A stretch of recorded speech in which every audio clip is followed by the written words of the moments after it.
tudo bem? Sejam bem-vindos ao canal Flamir Papo de Arte.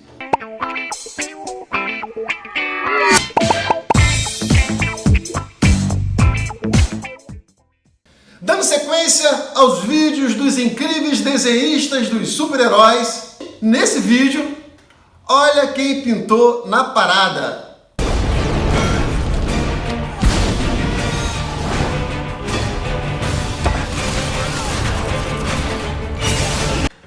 Homem de Ferro, Iron Man!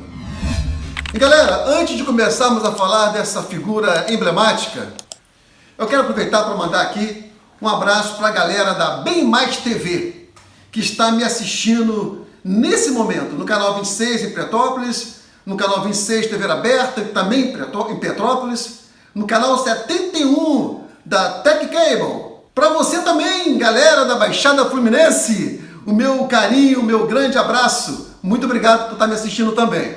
Eu quero também então mandar aqui um grande abraço, porque estão me assistindo em tempo real pela Bem Mais TV no site www.bemmaistv.com.br. Meu grande abraço e obrigado pela força. Ah, uma coisa também muito legal eu quero aqui lembrar. Caso você deseja exibir a sua marca na Bem Mais TV ou durante a programação do Flamir Papo de Arte, entre em contato agora com a turma da Bem Mais TV. Então, a todos vocês, o meu, repito, grande abraço! Homem de Ferro, caramba! Eu não sei se chega a ser complicado ou extremamente fácil falar dessas figuras que tanto marcaram a minha vida e eu creio que a vida de muita gente, né? Homem-Aranha, Batman, Homem de Ferro. Eu disse complicado porque falar do surgimento de super-heróis envolvem detalhes, envolvem pesquisas, e por outro lado penso que seja fácil, por questões, digamos, emocionais, nostálgicas. Tony Stark, tira a onda, que é cientista espacial, mas também é homem de ferro, ele é atômico, genial. Né, o que nos deixa, digamos, mais à vontade, não é verdade? Homem de Ferro, pessoal, nós sabemos, vocês já estão fartos do conhecimento dessa figura, mas como o canal aqui tem o objetivo de falar dos desenhistas dos super-heróis, nada como eu dar uma pincelada na história, né? Ainda que seja uma coisa muito rápida. O Homem de Ferro, ele foi criado pelo Stan Lee e seu irmão Larry Lieber e desenhado pelo Don Wick e Jack Kirby. O objetivo de Stan Lee era aceitar o desafio de fazer um personagem ser odiado e depois amado pelo público. Assim, criou um dos super-heróis mais marcantes de todos os tempos. A sua identidade verdadeira é a do empresário bilionário Tony Stark, também visto como um gênio, como um playboy, um filântropo e, em certos momentos, por que não dizer, arrogante e com problemas alcoólicos. Surge então um dos super-heróis mais conhecidos da Marvel, como eu falei aqui, como membro dos Vingadores e adaptações para desenhos animados. Também, evidentemente, no cinema, interpretado pelo Robert Downey Jr., o Tony Stark. A primeira aparição do Homem de Ferro foi em março de 1963, na revista Tales of Suspense, número 39. O período era bastante conturbado. Os Estados Unidos haviam acabado de sair de uma crise de mísseis de Cuba e o presidente John Kennedy decretou que qualquer viagem de negócios ou comercial de cidadãos americanos à ilha do Fidel Castro seriam considerados ilegais. Então o que aconteceu? Acirrava-se ali a Guerra Fria, a chamada e tão famosa Guerra Fria, que dividiu o mundo entre duas ideologias bem distintas, o capitalismo e o socialismo, o que levou vários golpes de Estado no continente latino-americano, com intervenções em conflitos armados em várias partes do mundo. E a corrida armamentista parecia não ter fim, estendendo-se até o início dos anos 90, com a extinção da antiga União Soviética. Mas a origem, de fato, do nascimento do super-herói ocorreria no Vietnã, um ambiente de confronto no período, né? Na história, os Estados Unidos forneciam armas e soldados para o conflito, ainda que não abertamente. Armas essas fabricadas, projetadas pelo bilionário Tony Stark, que em uma de suas aparições e inspeções foi vítima de uma emboscada, de uma armadilha. Aconteceram explosões que mataram várias pessoas que estavam com ele e o atingiu, deixando estilhaços alojados próximo ao seu coração. E Tony Stark foi capturado e levado até o líder da guerrilha, Yong-Soo, naquele local. Mas sabemos que ele foi forçado a desenvolver armas para a guerrilha. E ali, no calabouço, naquele local, ele encontrou um velhinho cientista chamado Yinsen, que o apoiou no desenvolvimento, na verdade, não das armas, mas de uma armadura que fez com que Tony Stark fugisse daquele local. Voltando aos Estados Unidos, Tony Stark se torna o herói que todos nós conhecemos. Mas tem um probleminha nessa parada, né? Stan Lee precisava fazer com que as pessoas comprassem a ideia de que um fabricante de armas, indiretamente responsável pela morte de milhões e milhões de pessoas, fosse o seu herói. E parece que deu certo.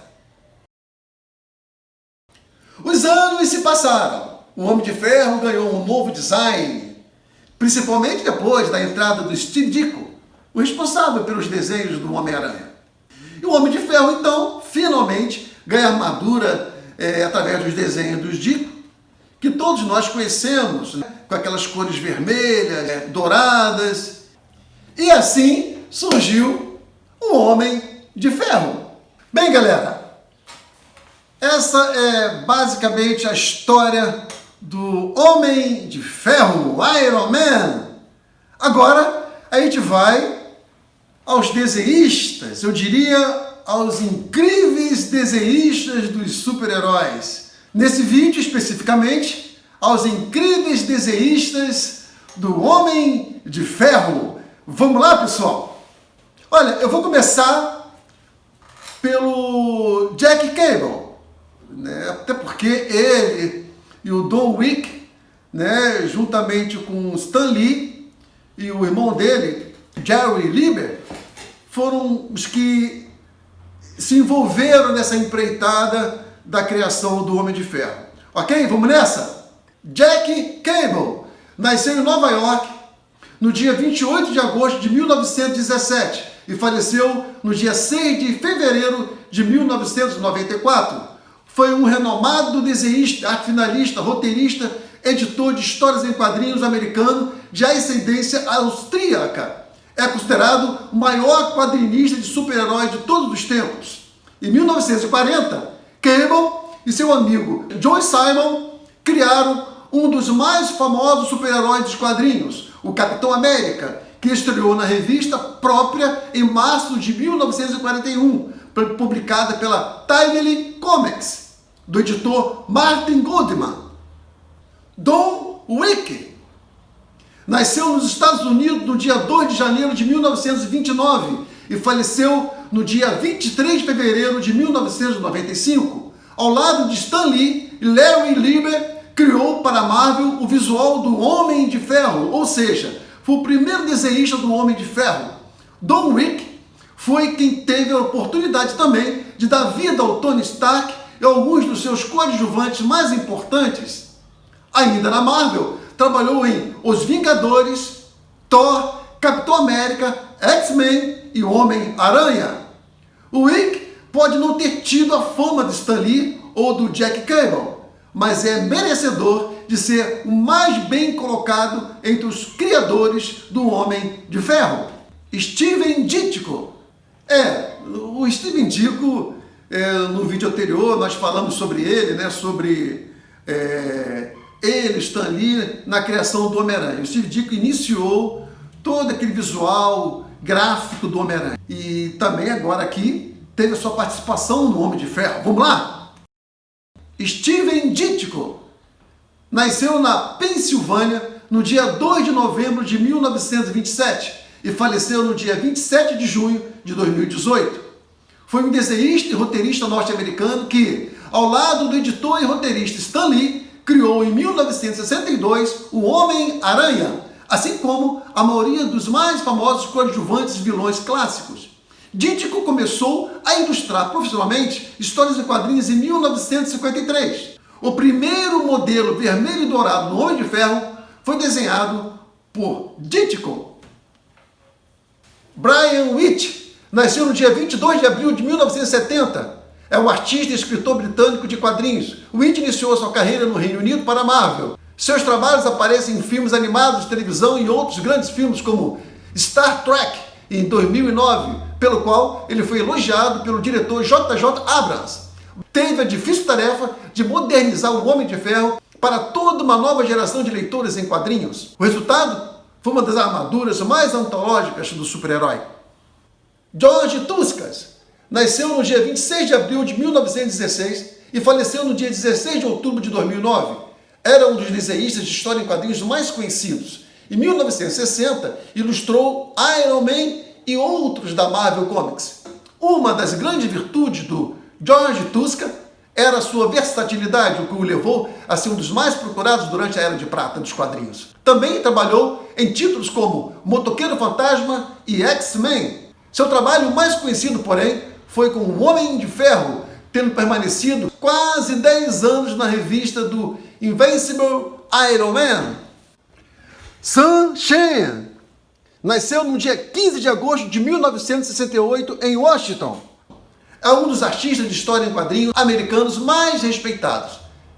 Shen se formou em desenho industrial. Começou sua carreira depois de ser descoberto por Barry Windsor. Desenhou o Homem de Ferro por mais de 3 anos. Seus outros trabalhos incluem Wolverine, Elétrica e X-Men.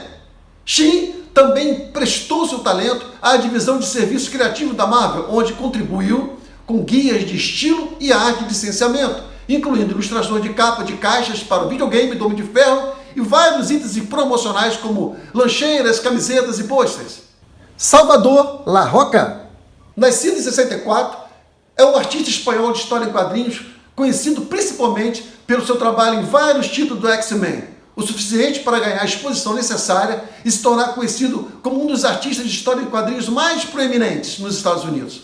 Salvador também teve a tarefa de escrever o retorno do Capitão América, o Homem de Ferro, Quarteto Fantástico, os Vingadores e vários outros super-heróis. Podemos até dizer que o seu Homem de Ferro é o definitivo do momento. Bob Layton nasceu no dia 25 de setembro de 1953, Indiana, Estados Unidos. Layton é artista, escritor e editor de histórias em quadrinhos americano. É o mais conhecido por seu trabalho em título da Marvel Comics, como Iron Man e Hércules. Para muitos, Bob Layton é o mais importante autor do Homem de Ferro. Afinal, era uma espécie de multitarefa durante a sua longa parceria com o escritor David Michelin, ao lado de quem teve suas passagens memoráveis em Invincible Iron Man, assumindo a função de coautor e arte finalista, além de ter desenhado algumas edições. John Romita Jr., filho do grande John Romita, nasceu em Nova York, 17 de agosto de 1956. É um artista de histórias em quadrinhos americanos mais conhecido pelo seu extenso trabalho para a Marvel Comics entre as décadas de 70 e 2000. Romita ganhou popularidade cedo, começando seu trabalho com o Homem de Ferro com o escritor David Michelin e o artista Bob Layton em 1978. No início de 80, ele começou a sua produção em Amazing Spider-Man. Colaborou com Frank Miller na história da origem do Demolidor. Romita teve a sorte de participar de algumas das principais histórias do Homem de Ferro. Adi Branov nasceu em 1977, na Bósnia. Era um período conturbado para o Homem de Ferro, quando os Vingadores estavam passando por uma reformulação. E o próprio editor-chefe da Marvel admitia, para quem quisesse ouvir, que não sabia direito o que fazer com o personagem. Eis que surgem Warren Ellis e Adi Branov para dar um novo fôlego ao herói. lançando o 4º volume de Invincible Iron Man, com o audacioso Arcus Tremes, no qual tanto a personalidade de Tony Stark quanto a sua armadura sofreram importantes mudanças. O impacto do ponto de vista artístico foi tão grande que o artista Bosley acabou envolvido no filme do Homem de Ferro, ajudando a desenvolver a armadura pela qual o herói seria eternizado para o grande público. Desde então, o Vingador Dourado vive provavelmente sua melhor fase, tanto no âmbito criativo quanto em termos de notoriedade. Valeu, pessoal! Terminamos mais um vídeo, o Homem de Ferro, Iron Man. Espero que vocês tenham gostado. Lembro para vocês clicarem aí, ó, inscrevam-se no canal, deem aquele like, deem aquela força para que a gente possa continuar aí publicando vídeos e vídeos e falando mais e mais de super-heróis, de arte em geral, ok? Lembro que caso você queira divulgar sua marca no Flamir Papo de Arte, fique à vontade, ok? Também, né, se quiser anunciar no Bem Mais TV, fique à vontade. Um grande abraço, fique com Deus, tchau!